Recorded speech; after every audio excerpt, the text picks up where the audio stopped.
Hello friends, मैं पंकज कुमार आप सभी को पंकज मैथमेटिक्स क्लासेज में स्वागत करता हूं। आज हम क्लास नाइन्थ का चैप्टर बहुपद के बारे में मैं शुरू करता हूं।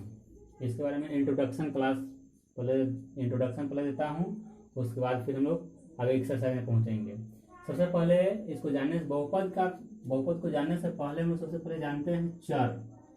चर क्या होता है? वेरिएबल, यानी कि वे राशि जिसका मान हमेशा बदलते रहता है। वे राशि जिसका मान हमेशा बदलते रहता है चर कहलाता है, वेरिएबल कहलाता है। जैसे मार्केट में किसी वस्तु का मूल्य जो होता है हमेशा चेंज करते रहता है। किसी वस्तु का मूल्य हमेशा क्या होता रहता है? चेंज करते रहता है, यानी उसका मूल्य क्या होता है? वेरिएबल होता है। यानी कि X Y Z A B C जो भी राशियां है ये सब के सब क्या है? वेरिएबल हैं। क्या है? वेरिएबल।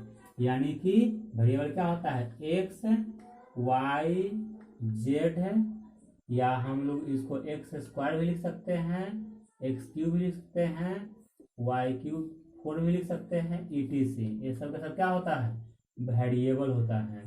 यानी कि इसका घात यदि एक्स टू दी पावर यदि 0 भी लिखा हुआ है फिर भी यह क्या है? तो यह चर है। इसका मतलब है एक्स टू दी पावर इसका घात 0 है, इसका घात 1 है, इसका 2 है, इसका 3 है, इसका 4 है। तो इस तरह से यदि इसका घात चेंजिंग होते जाता है इसका मतलब क्या है? यह वेरिएबल है। क्या है? इसका मूल्य हमेशा चेंज होते रहता है। यह क्या होता है? वेरिएबल। जैसे हम लोग पहले भी बहुत सारे गणित को बनाते हैं, मैथ को सोल्यूशन करते हैं, उसमें एक्स का मान कभी कुछ आता है तो कभी कुछ आता है। इसका मतलब है यह क्या कौन सी राशि है? यह वेरिएबल है, यानी कि चर या चर राशि कहलाती है। यानी कि कह सकते हैं कि जो अल्फाबेटिकल वैल्यू है वह क्या है? वेरिएबल है। अगला नेक्स्ट हम लोग आते हैं चर के बाद अचर। अचर को हम लोग कहते हैं कांस्टेंट। कांस्टेंट का अर्थ होता है वे राशि जिसका मान हमेशा वे राशि जिसका मान हमेशा ज्यों का त्यों होता है, अर्थात नहीं बदलता है। वे राशि जिसका मान हमेशा ज्यों का त्यों होता है अर्थात नहीं बदलता है, अचर कहलाता है। क्या कहलाता है? अचर। जैसे में कोई भी न्यूमेरिकल वैल्यू 2 4 8 10 500 या 0 भी हो सकता है, 1 भी हो सकता है, ETC ये सब क्या कहलाता है? यह चर कहलाता है। क्या कहलाता है? चर। अब इसके बाद हम लोग जानते हैं पद, यानी टर्म। टर्म कहें क्या होता है? चर और अचर के गुणनफल को पद कहते हैं। यानी a product of variable and constant is called term. तो सबसे पहले हम देखते हैं यहाँ पद में चर तो हमारे पास एक्स टू दी पावर 0 भी है, यह 1 भी है। इसको यदि मल्टीप्लाई करते हमें 1 मिलता है, तो 1 यहाँ पे पद भी है और अचर राशि भी है। इस प्रकार से हम लोग कह सकते हैं कि 1 पद है, लेकिन पद के रूप में किस फॉर्म में लिखा जाएगा? तो इसको हम लिख सकते हैं X to the power 0 into 1 का फॉर्म में लिखेंगे, तब यह बिल्कुल पद के रूप में क्लियर हमें स्पष्ट नजर आएगा।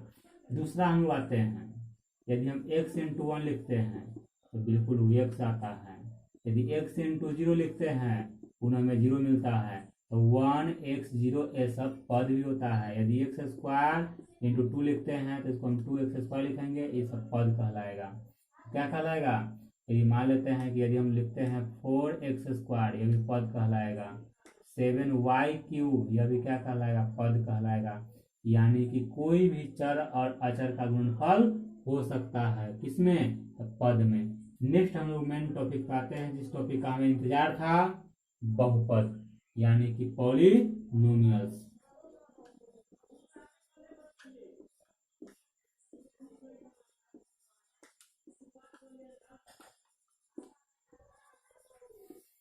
बहुपद क्या होता है? तो कहा जाता है कि जब दो या अधिक पदों के बीच, दो या अधिक पदों के बीच जब दो या अधिक पदों के बीच जब जोड़ या घटाव द्वारा लिखा जाता है तो यह बहुपद कहलाता है।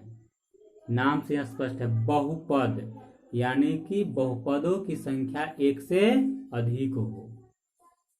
यानी हम इसको यहाँ पे लिख सकते हैं 1 + 0, यह क्या कहलाएगा? तो यह 1 आ गया, यह क्या कहलाएगा? बहुपद कहलाएगा। और इस बहुपद में पद कितने हुए? तो 1 हुए, ये पदी बहुपद हो गया। और जिस बहुपद में शून्य पद होता है, मतलब पद कै गो होगा? बिल्कुल पद नहीं और बिल्कुल शून्य रह जाएगा, तो वह क्या कहलाएगा? शून्य पदी बहुपद कहलाता है। क्या कहलाता है?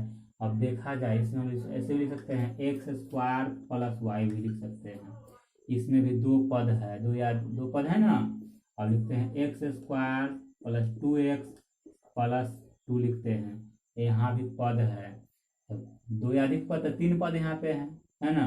लेकिन 3 पद है, तो 3 पद है, यह त्रिपदी बहुपद कहलाएगा। क्या कहलाएगा? त्रिपदी बहुपद कहलाएगा। एक पद होगा तो एक पदी बहुपद कहलाएगा।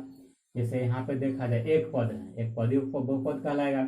यहाँ दो विभिन्न पद हैं, द्विपदी बहुपद कहलाएगा। लेकिन इसमें भी डिफरेंस है, दो अलग अलग प्रकार के बहुपद हैं, पद हैं।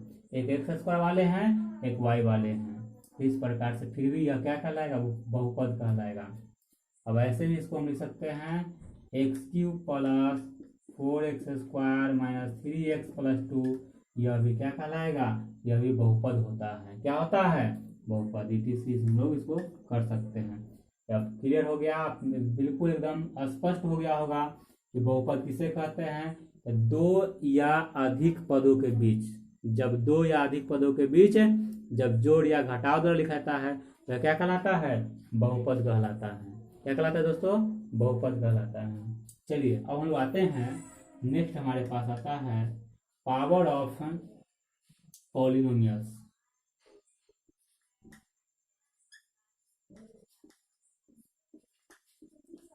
बहुपद का घात।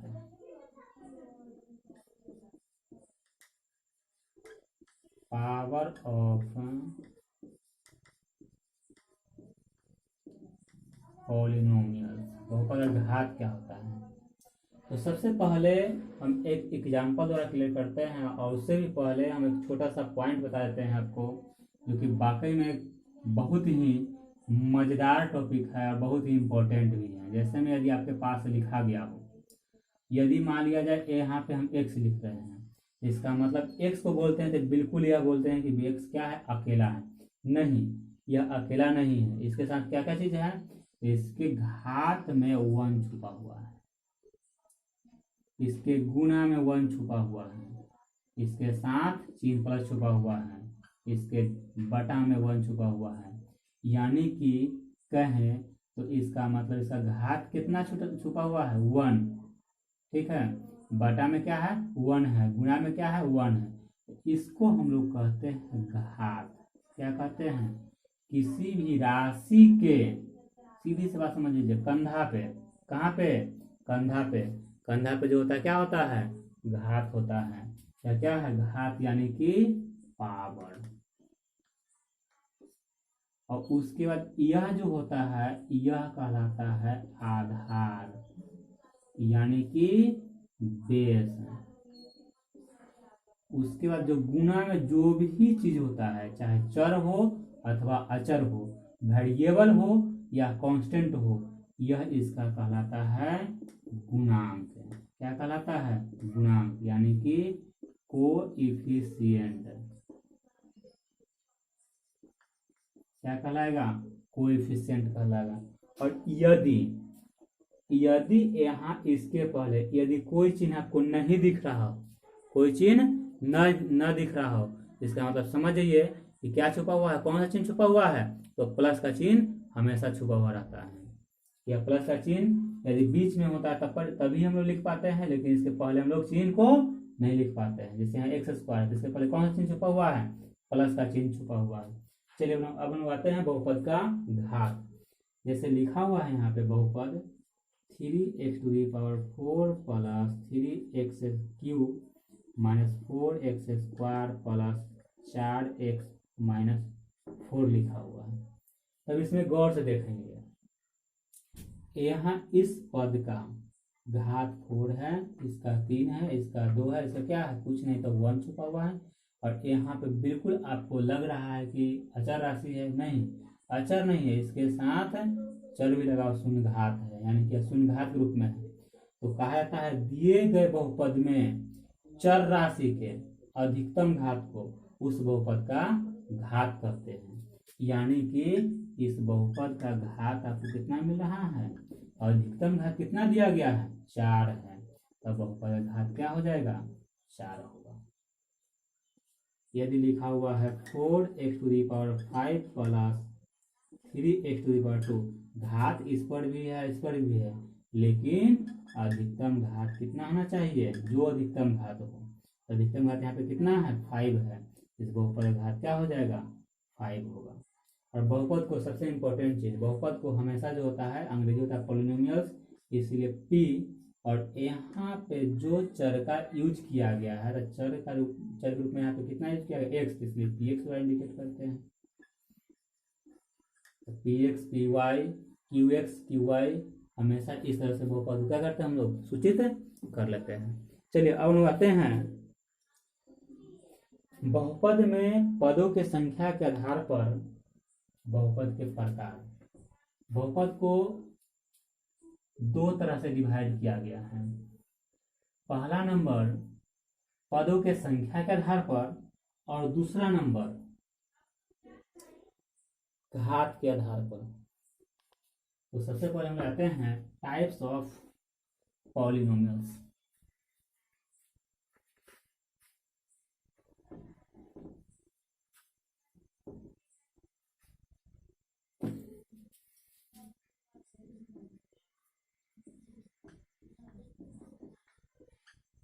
बहुपद के प्रकार।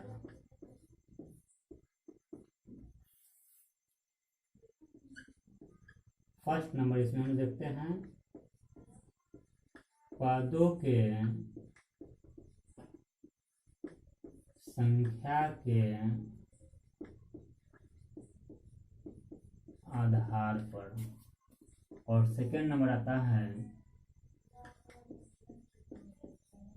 घातों के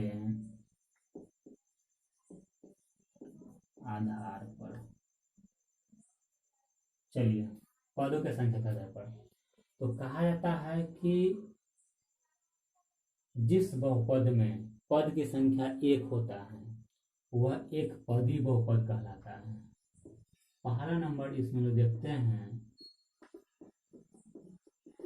एक पदी बहुपद। तो एक पदी बहुपद में क्या हो जाएगा 1 भी हो सकता है, x² भी हो सकता है, x भी हो सकता है, y³ भी हो सकता है। ये सब क्या कहलाएगा एक पदी बहुपद कहलाएगा। अब आते हैं हम लोग दूसरा द्विपदी।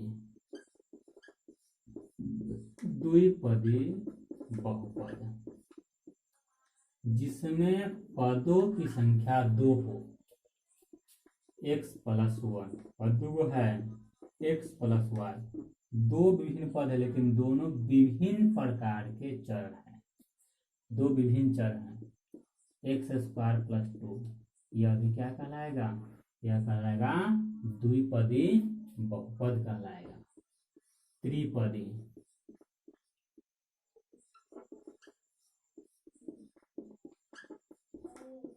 जिसमें पदों की संख्या कितना हो जाएगा 3 हो जाएगा। x² + 2x+1 x³ - 3x² + 4 3 पद हो रहा है, क्या कहलाएगा त्रिपदी बहुपद। आप तो समझ गए होंगे कि पद की संख्या को हमें कैसे गिनना है और घात को किस तरह से गिनना है। बिल्कुल अभी नहीं जाना है, अभी फिर हम नेक्स्ट टॉपिक पे आते हैं घातों के संख्या के आधार पर, सॉरी घातों के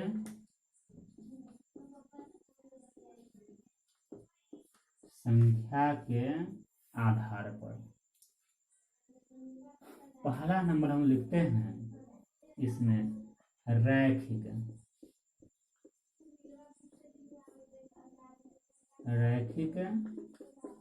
बहुपद यानी कि लीनियर पॉलिनोमियल्स, या इसको हम लोग एक घातीय बहुपद भी कहते हैं। एक घातीय बहुपद भी कहते हैं, यानी कि वैसे बहुपद जिसमें चर राशि का अधिकतम घाते हो।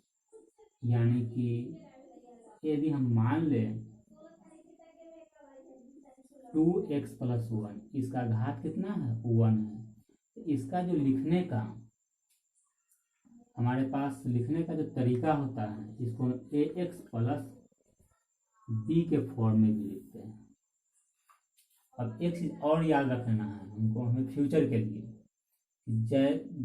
जिस बहुपद का जितना घात होता है उसके शून्यकों की संख्या उतना ही होता है। यदि रैखिक बहुपद की बात करते हैं तो इसमें शून्य किसका 1 निकलेगा।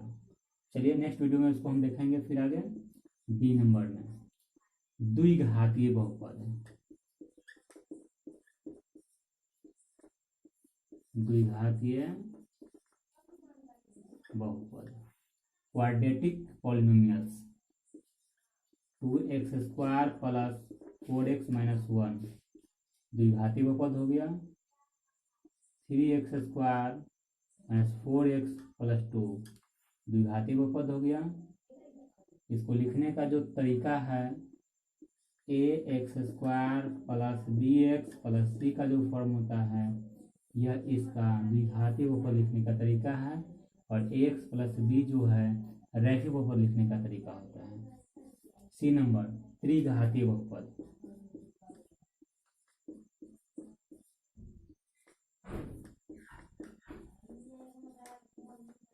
त्रिघातीय बहुपद जैसे 4x³ + 3x² - 4x + 4, इसका मैक्सिमम घात मैक्सिमम पावर 3 है, क्या कहलाएगा त्रिघातीय बहुपद कहलाएगा। और अदर एग्जाम्पल देखते हैं 2y³ - 4y² -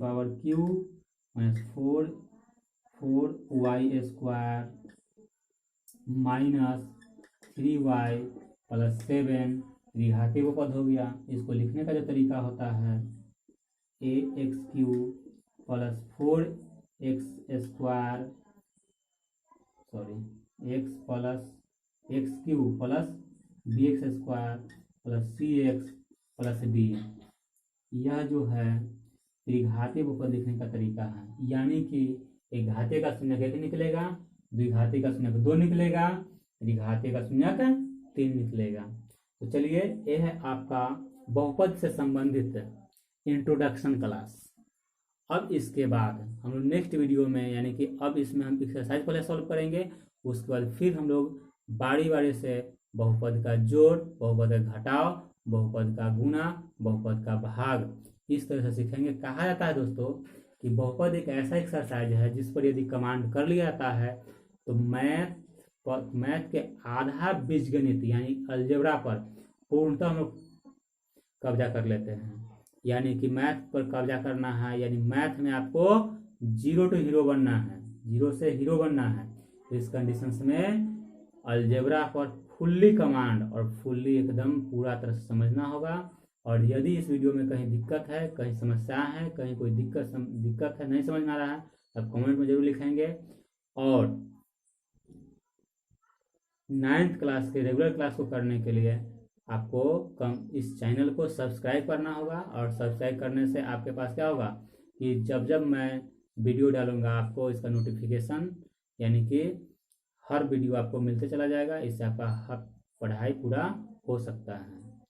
तब तक के लिए बाय।